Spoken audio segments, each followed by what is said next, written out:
Good morning, Sunday ngayon. Tulo ang pawis ko oh. Hindi ko pa nag-jogging. Tayo ngayon ay nangumpay para sa ating mga kambing. Ang oras ay siguro mga 7:30. Pero masakit ng init. Kaya silong muna tayo. So, yun ang kumpay natin, yung nasa pula. Nasa ako. Ayan oh. At saka yung nasa kulay blue. Nasa ako. Kunti pa lang yun. Kunti na lang ang kulang pala. Yan. Dadagdagan ko na lang yun. Para tayo ay uuwi na. So, today is Sunday. Tayo po ay magsimba. Uuwi na tayo ng mga bago mag 8 kakain, then 9 ay sisimba na. Mahirap magsakate, mangumpay.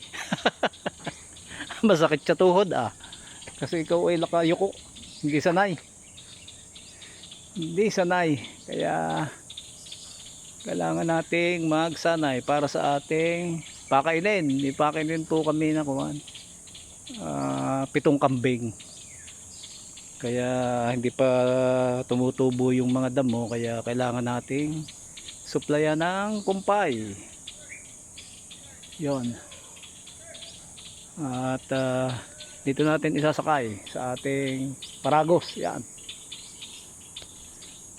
ang ating sakayan.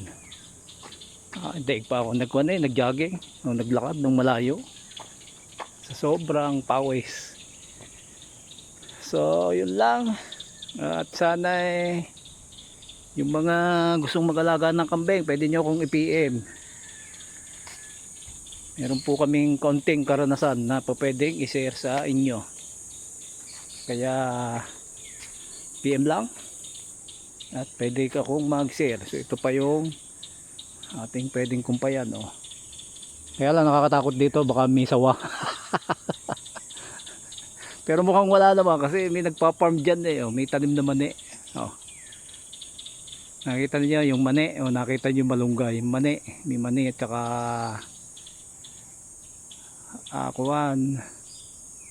mais. Yan. Kukuha na rin tayo mamaya ng malunggay. Ito, sa malunggay ito bago tayo umuwi, panghalo sa ating tinola. So ito ang ating ginagamit. Yan, meron tayong guantes, glove, tsaka itong ating karet o gapa sa amin ang tawag dyan. Yan, pinatuyo ko, basa na kasi, nabababad yung aking